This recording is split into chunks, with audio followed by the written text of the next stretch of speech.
Assalamualaikum warahmatullahi wabarakatuh. Perkenalkan, nama saya Marsha Karunakwe dengan NIM 122140065 dari Prodi Teknik Informatika dari Institut Teknologi Sumatera. Pada kesempatan ini, saya akan mempresentasikan mengenai tugas besar metodologi penelitian yang membahas mengenai penyusunan draft tugas akhir yang berjudul Pengembangan Sistem Penjualan Online Berbasis Website pada Tokojaya Karuna menggunakan metode prototyping. Penyusunan draft laporan akhir ini dilatar belakangi oleh banyaknya usaha kecil yang masih menggunakan sistem administrasi dan transaksi manual, yang salah satunya adalah Tokojaya Karuna. Sekarang ini, toko menghadapi tantangan berupa tingkat penjualan yang rendah dan kebutuhan adaptasi terhadap kondisi pasar yang berubah. Transformasi digital menjadi penting untuk memenuhi kebutuhan masyarakat yang semakin terbiasa dengan teknologi. Sistem informasi digunakan secara luas di berbagai sektor untuk meningkatkan produktivitas dan daya saing. Berdasarkan permasalahan ini, diusulkan pengembangan sistem penjualan online berbasis website yang diusulkan untuk meningkatkan efisiensi dan jangkauan toko. Penelitian ini dilakukan menggunakan metode prototyping, black box testing, dan sistem usability scale, dan juga metode observasi. Dari latar belakang yang telah dijelaskan, diambil dua rumusan masalah. Yang pertama, apa saja sih fitur-fitur yang dapat dimuat dalam sistem penjualan online ini yang sesuai dengan kebutuhan Tokojaya Karuna. Lalu yang kedua, bagaimana penerapan metode dalam pengembangan sistem penjualan online ini. Dari dua rumusan masalah ini juga didapatkan dua tujuan penelitian. Yang pertama, mengidentifikasi kebutuhan-kebutuhan yang ada pada Tokojaya Karuna dan mengimplementasikan fitur-fitur yang relevan pada sistem penjualan online. Yang kedua, mengembangkan sistem penjualan online yang berbasis website pada Tokojaya Karuna dengan menerapkan metode observasi untuk pengumpulan data, prototyping untuk pengembangan sistem, dan serta black box testing dan metode SUS untuk pengujian sistem. Tentunya dalam pengembangan penelitian ini dibutuhkan juga batasan-batasan masalah agar cakupan penelitian tidak menjadi luas.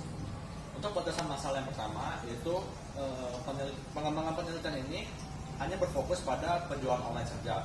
Terus juga hasil penelitian ini kan berupa sistem informasi. Sistem informasi ini harus diakses oleh pengguna dan admin saja. Kemudian untuk sistem informasinya juga digunakan untuk cakupan wilayah Indonesia saja. Dan yang terakhir, sistem informasi ini menggunakan platform teknologi yang sesuai. Untuk manfaat penelitian ini terdapat tiga.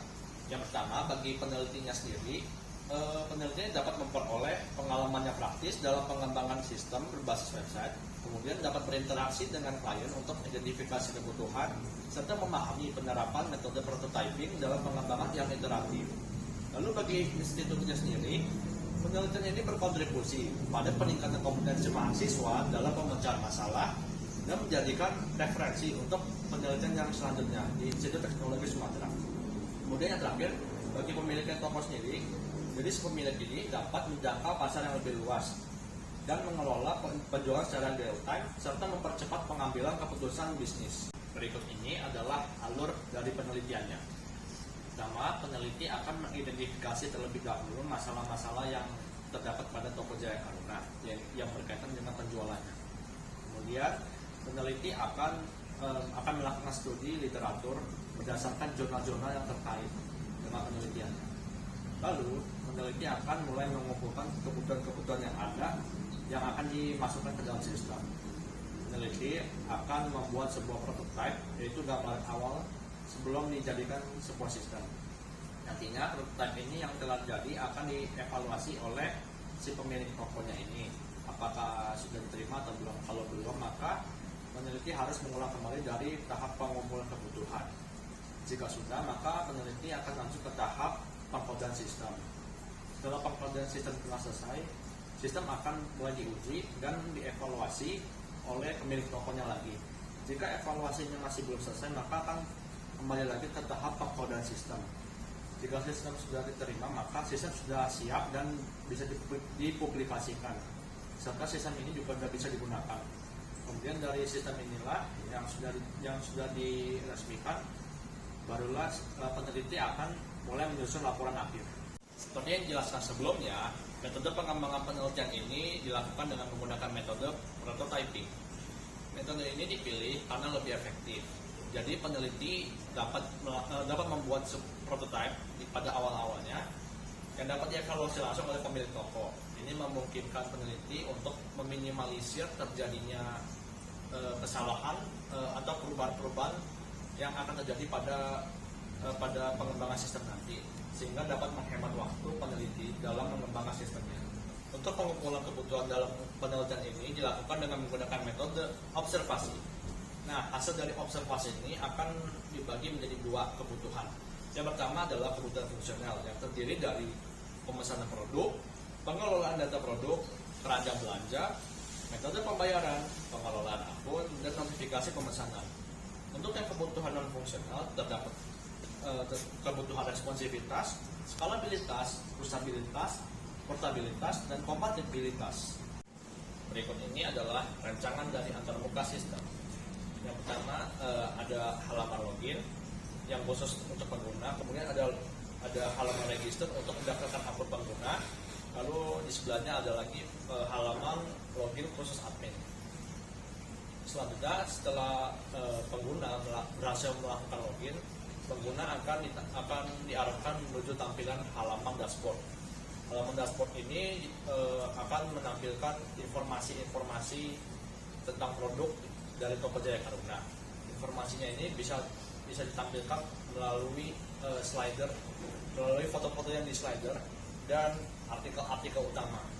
Kemudian pada halaman dashboard juga bisa diarahkan menuju ke halaman produk. Halaman produk ini digunakan untuk melakukan pemesanan produk. Kemudian pengguna juga dapat diarahkan ke halaman tentang kami.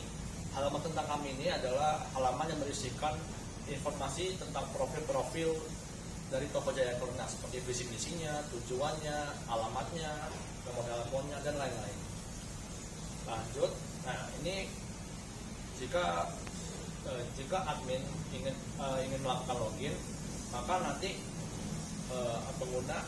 admin akan diarahkan menuju halaman dashboard yang khusus admin, di mana halaman ini akan digunakan untuk mengelola basis data dari halaman penggunanya itu. Jadi si adminnya ini dapat mengubah isi-isi dari halaman utamanya website.